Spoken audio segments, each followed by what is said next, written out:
عزیزان محترم، خوب یہ ذہن میں رکھنا ہے، حق وہیں ہے جہاں، اور یہ 1400 سال پہلے فرما دیا۔ اب آپ، علامہ مینی نے پوچھا جب میں آپ کے گھر میں داخل ہوا تو آپ کے گھر والے خوش ہوئے، خیریت؟ کہا ہماری بیٹی بیمار ہے، اور جب بھی کوئی عالم دین آتا ہے تو آپ بھی لباس میں تھے، تو گھر والے سمجھے کہ کوئی ہمارے مذہب کا عالم دین آیا ہے، تو اس لیے خوش ہو گئے کیونکہ وہ کچھ لکھ کے دیتے ہیں، تو یہ تھوڑے دن ہماری بیٹی ٹھیک ہو جاتی ہے۔ تو علامہ مینی نے کہا کہ اگر آپ برا نہ مانے تو میں بھی کچھ لکھ کے دے دیتا ہوں، تو کہاں دے دے، لکھ کے کچھ دیا، کاغذ لپیٹ کے دے دیا۔ کچھ عرصے بعد پتہ چلا بچی کی بیماری بالکل ٹھیک ہو گئی۔ تو انہوں نے پوچھا علامہ مینی سے کہ آپ نے کیا لکھا تھا؟ کہا میں نے تو صرف اور صرف علی لکھا تھا۔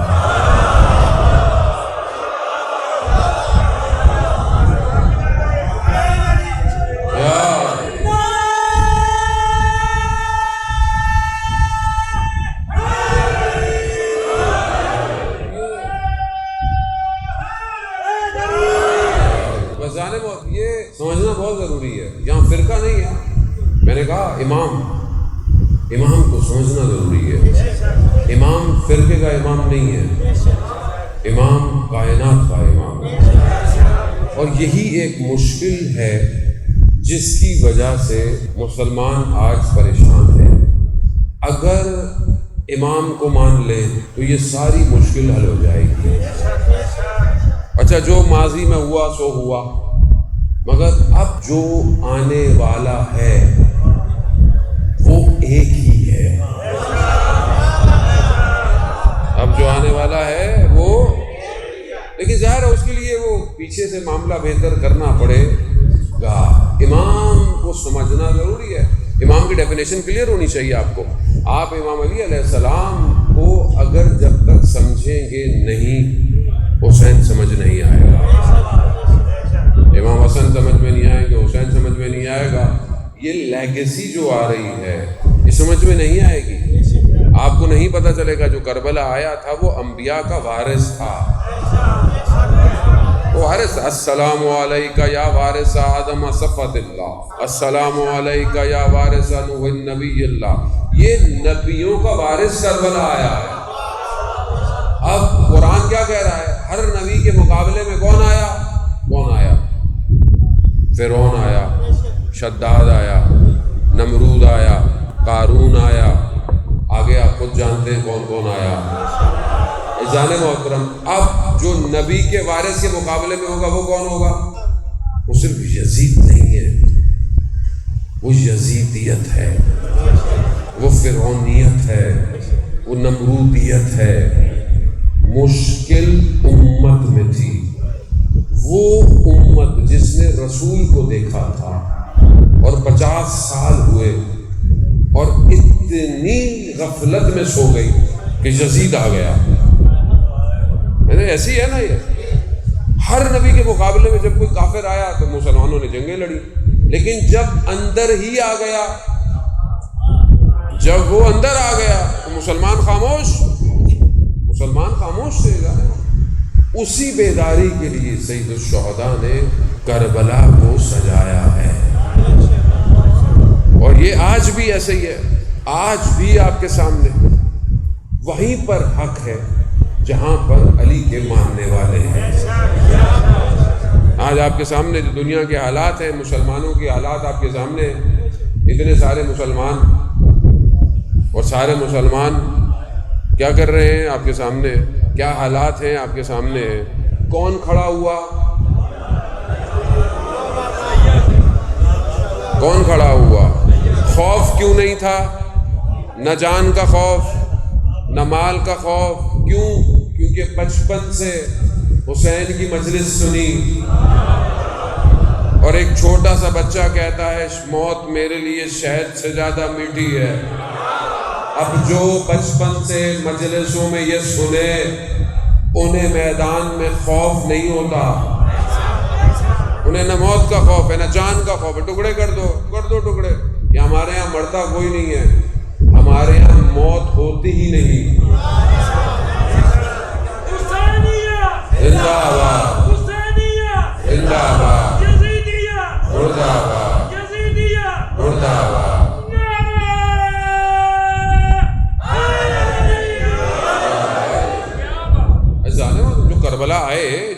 کے صحابی آئے، کیا وہ کچھ لے کر آئے؟ نہیں، وہ سب چھوڑ کر آئے تھے۔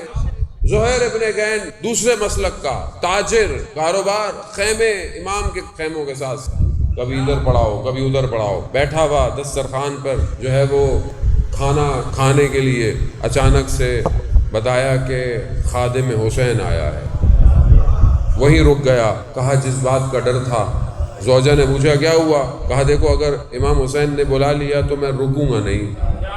کہا تو اس سے اچھی کیا بات ہے؟ ذیشان حیدر جوادی اعلیٰ اللہ مقامہ پڑھا کرتے تھے کہ زہیر کے قدم قاصد حسین کے قدموں پہ پڑے، تقدیر بدل گئی، بدل گئی۔ آیا، سب چھوڑ دیا، مال چھوڑ دیا، زوجہ کو بھیج دیا، سب چھوڑ دیا اور مولا کی خدمت میں پہنچ گیا۔ جو امام کے پاس آتا ہے اسے دنیا کچھ نہیں دے سکتی، نہ اسے دنیا کی ضرورت ہے۔ جسے حسین عطا کر دے اسے دنیا ویسے بھی کیا عطا کرے گی۔ دیکھیں نا، آج آپ سلام پیش کرتے ہیں اصحاب امام حسین کو، آج آپ سلام پیش کرتے ہیں، امام قریب ہے، مگر امام کو سمجھنا، جو سمجھ گیا۔ تہران کے ایک عالم دین کے پاس ایک شخص آیا، کہتا ہے کہ ہمارا بھائی بہت خراب ہے، چوری، بدماشی، سارے غلط کام آپ کے، ہم نے سوچا اس کی شادی کروا لیں ٹھیک ہو جائے، لیکن معاملہ بہتر نہیں ہوا، آپ اس کو کوئی نصیحت کریں۔ کہا جس نے اتنا کچھ کرنے کے باوجود کچھ نہیں ہو رہا تو میری نصیحت کیا کرے گی؟ کہا بہرحال ہم پریشان ہیں، ہمارا بھائی ہے، کیا کریں؟ کہا ایک کام کرو، اسے کربلا لے جاؤ زیارت پہ، خدا ہم سب کو کربلا کی زیارت نصیب فرمائے۔ کربلا لے جاؤ اور اگر اس کی آنکھ میں آنسو آ جائے نا پھر میرے پاس لے آنا، اس کا مطلب ہے کہ اس کے اندر نور آ گیا، تو پھر وہ میری نصیحت کو مان لے گا۔ دن گزر گئے، کافی دن ہو گئے، مہینے ہو گئے، وہ واپس آیا شخص عالم دین کے پاس۔ کہا کہ ہاں بھی کیا ہوا؟ کہا اپنے بھائی کو کربلا لے کے گئے۔ کہا پہنچے، کچھ فرق نہیں پڑا، بین الحرمین گئے، کچھ فرق نہیں پڑا، مگر جیسے ہی حرم امام حسین میں داخل ہوا آنکھوں میں آنسو آنا شروع ہو گیا۔ روزے تک پہنچا، زاروں قطار ہو رہا تھا جیسے کوئی بچہ گریا کرتا۔ کہا تو بس ٹھیک ہے، بہت اچھا ہوا ہے، نور آ گیا، لے آؤ نصیحت کے لیے۔ کہا ضرورت نہیں رہی۔ کہا کیوں؟ کہا جہاں وہ رو رہا تھا نا زری کے پاس، اس وقت ہم نے کہا دیکھو قسم کھاؤ اب کوئی غلط کام نہیں کرو گے۔ کہا اس نے وہی قبول کیا جسے حسین بدل دے۔ ایک آنسو کا قطرہ جہنم کی آتش کو بجھا دیتا ہے۔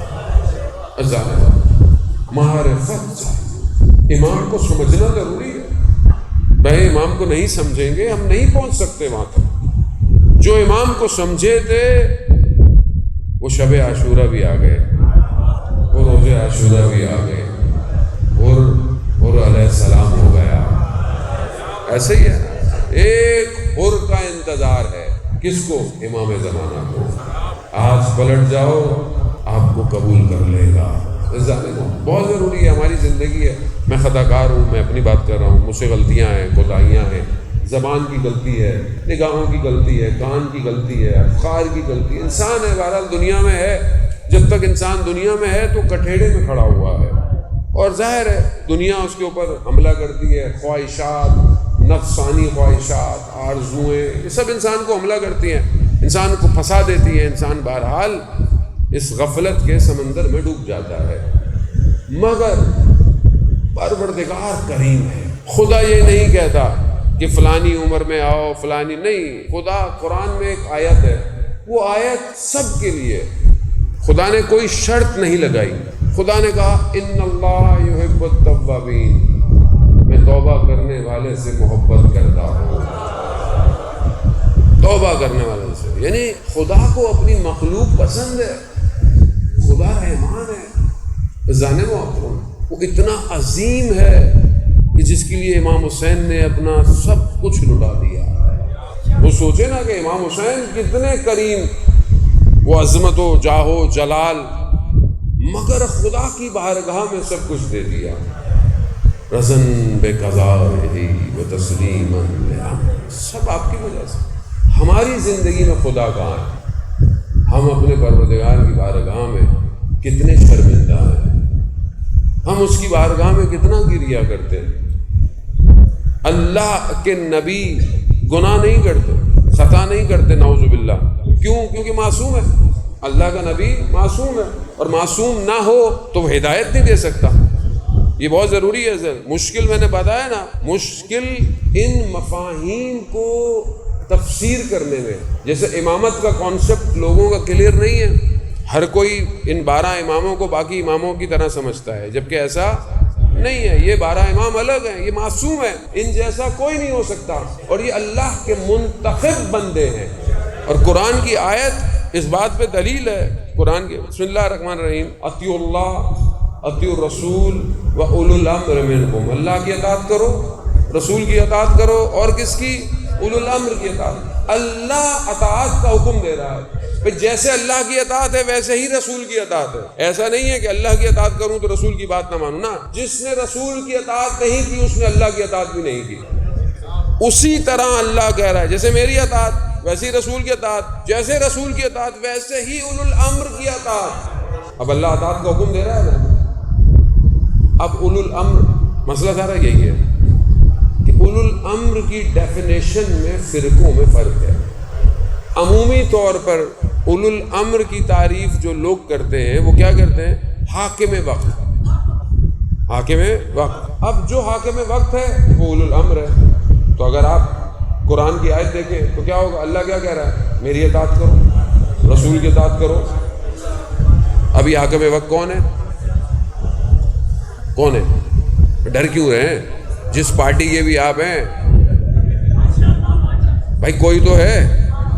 میں تو اس لیے نہیں بولتا کہ مائک بند ہو جائے گا، کہیں پابندی نہ لگ جائے کوئی، جانے بہرحال جو بھی ہے۔ مثلاً آپ امریکہ میں ہیں، چلیں ادھر آ جاتے ہیں، وہ تو پابندی نہیں لگائیں گے نا۔ امریکہ میں اولو الامر کون ہوا؟ اس ڈیفینیشن سے حاکم وقت کی، ٹرمپ۔ تو آپ اس قاتل کی اطاعت کا خدا حکم دے گا؟ تو پھر ہندوستان کے مسلمان تو قرآن، پھر آپ کا کہاں جائیں گے؟ آپ سارے تو مسلمان ملکوں میں نہیں رہتے۔ اولو الامر کون ہوا؟ نہیں، پہلے مفاہیم کلیئر کریں۔ جب تک مفہوم کلیئر نہیں ہوگا مسئلہ حل نہیں ہونے والا۔ اولو الامر وہ ہو ہی نہیں سکتا جو خود خطا کرتا ہو، وہ نہیں ہو سکتا۔ اگر ہو گیا تو قیامت والے دن امت بھی غلطی کرے گی۔ بھائی جو خود غلطی کرتا ہو امت اس کی اطاعت کرے، وہ بھی غلط، امت بھی غلط۔ قیامت والے دن خدا کہ چلو بھائی جہنم میں۔ کہا پروردگار کیوں؟ کہا تم نے غلط کیا۔ کہا ہم نے کیوں غلط کیا؟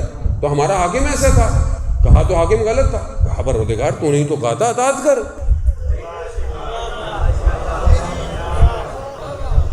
مسئلہ مفاہیم کا ہے۔ کب تک اپنی دکانوں کو بچانے کے لیے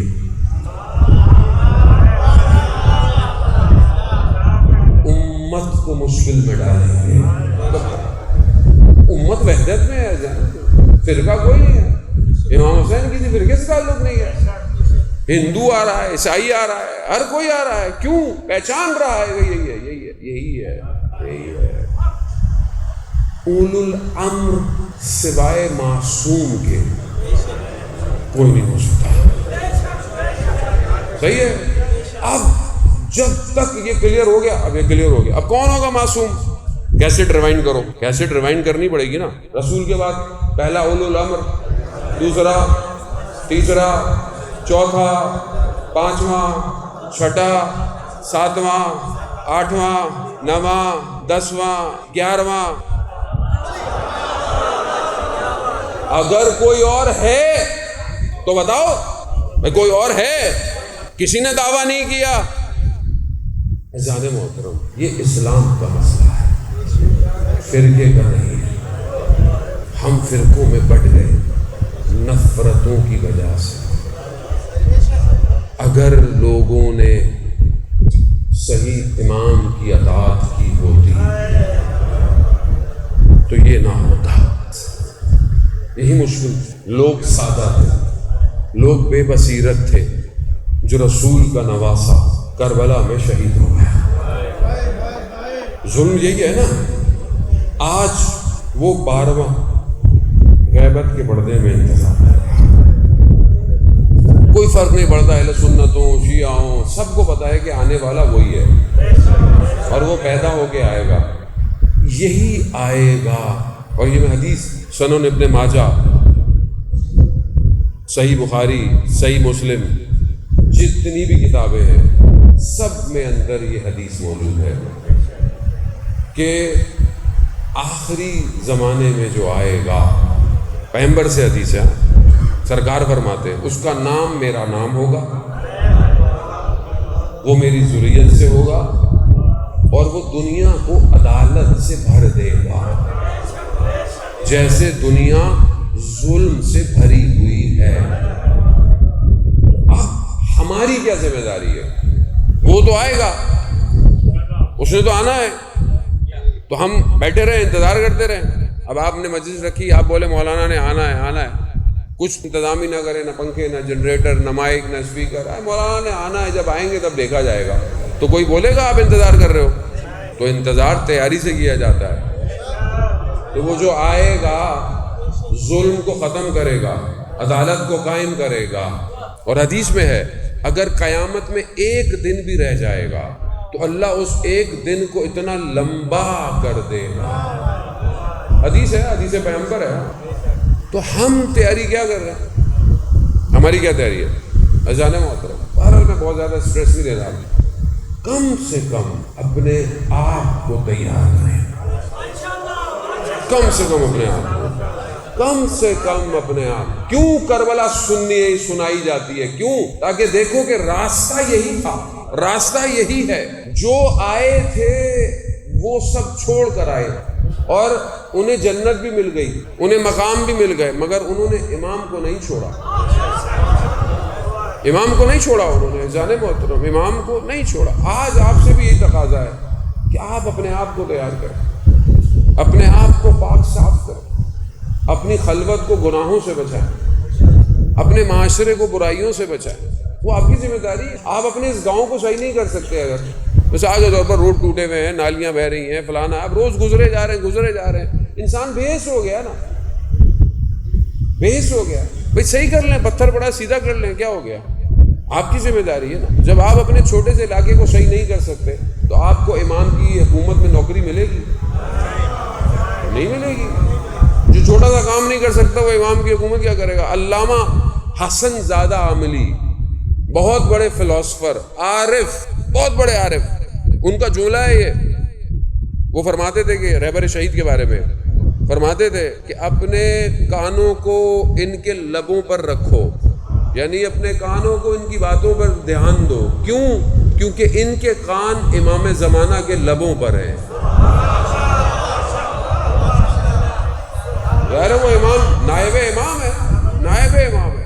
وہ اب اتنی بڑی شخصیت، کہتے ہیں کہ گرمیوں کی جب چھٹیاں ہوتی تھیں حوضے کی تو وہ سرد علاقوں میں چلے جاتے تھے. کیوں؟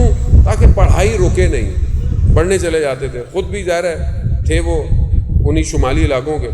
تو ان کا داماد بیان کرتا ہے کہ اسی طرح کی چھٹیاں تھیں، اچانک سے ظاہر گھر کے بچے تھے، تھوڑا انہوں نے شور مچایا، انہوں نے بچوں کو ڈانٹ دیا.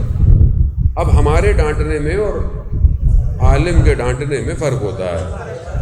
ہمارا نہیں ہے، بیچارے کو ایسا کرتے ہیں کہ بیچارہ سہم جائے، مری جائے، واپس ہی نہ آئے زندگی میں. انہوں نے بہرحال ڈانٹا ہوگا اپنے طریقے سے جو بھی کیا. اچانک سے اندر احساس ہوا کہ کچھ گڑبڑ ہو گئی ہے.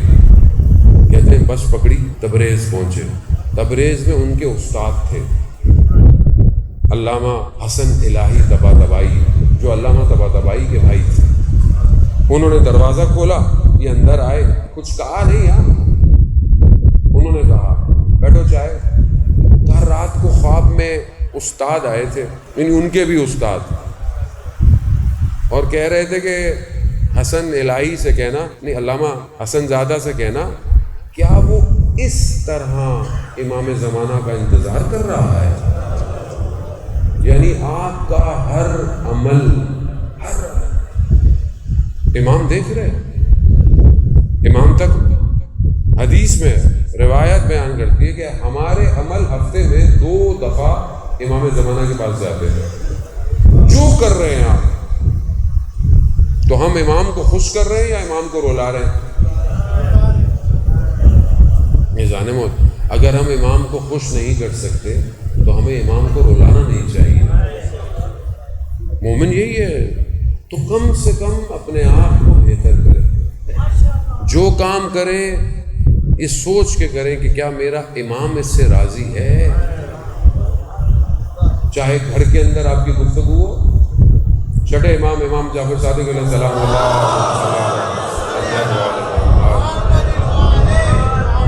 ازارِ محترم، وقت بڑی تیزی سے بہرحال گزر گیا، آپ کی حسین سماعتیں ایسی تھی وقت کا پتہ ہی نہیں چلا، حالانکہ گرمی کی شدت ہے، پھر بھی آپ حسین کا صدقہ ہے بیٹھے ہوئے ہیں۔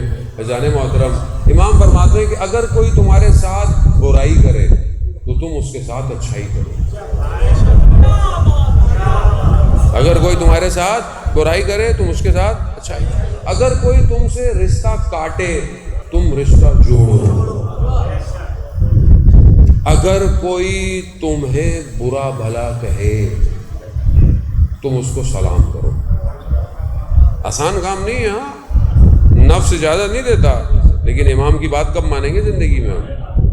بھائی کوئی آپ کو برا کہہ دے، بھلا کہہ دے، ہمارے ہاں برا کہہ دیا بندہ مار دیا بندے نے برا کہنے میں، یہ تو ہمارے حالات ہیں زندگی میں، بات نہیں کرنی، یہ نہیں، کیا ہو گیا، کیا ہو گیا؟ کتنے دن زندہ رہنا ہے ہم نے؟ 60-70 سال قبرستان بھرے ہوئے ہیں، اس پر ہماری اکڑی ختم نہیں ہوتی۔ امام کہہ رہے ہیں کوئی برا کہے سلام کرو، کوئی ظلم کرے انصاف کرو، یہ نہیں کہ اس نے اگر کوئی زیادتی کی ہے تو تم اس سے زیادہ زیادتی کرو، نہیں، انصاف کرو، اور اگر کوئی بہت تمہارے ساتھ غلط کرے امام فرماتے ہیں اسے معاف کرو۔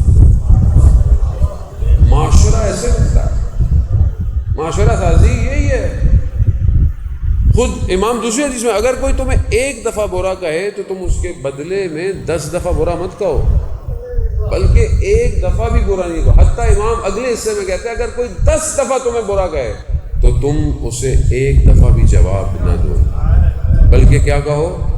امام فرماتے ہیں اس سے کہو کہ اگر جو تم نے مجھے برا کہا ہے، اگر یہ برائی میرے اندر پائی جاتی ہے تو خدا میری ہدایت کرے، اور اگر یہ برائی میرے اندر پائی نہیں جاتی تو خدا تمہیں معاف کرے۔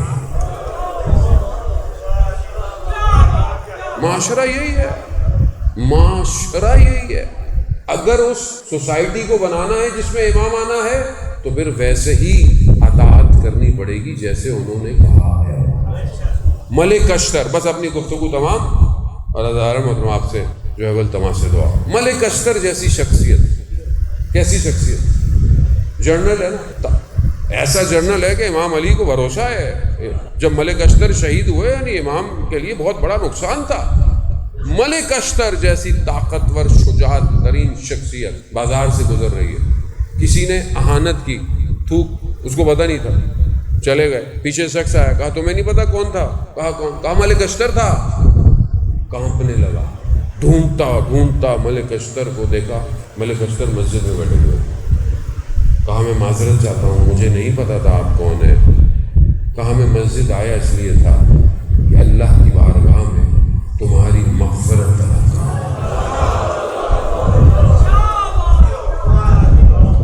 معاشرہ سازی یہی ہے، یہاں تو گاڑی یوں گزر جائے آگے سے، میں یہ، میں وہ، میرے وہ تعلقات، میرے کیا تعلقات، کون سے تعلقات، کون سے تعلقات؟ چھینک لے آدمی، ناک کی ہڈی واپسی میں اپنی جگہ پہ نہ آئے مر جاتا ہے آدمی۔ کون سے تعلقات؟ کس چیز پہ غرور ہے انسان؟ تکبر،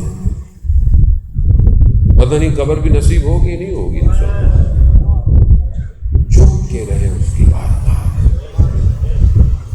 یہ دنیا بہت محدود ہے، تھوڑی دیر عزیزاں، مگر اس تھوڑی دیر میں امام نے بھی کیا کربلا کو بنایا۔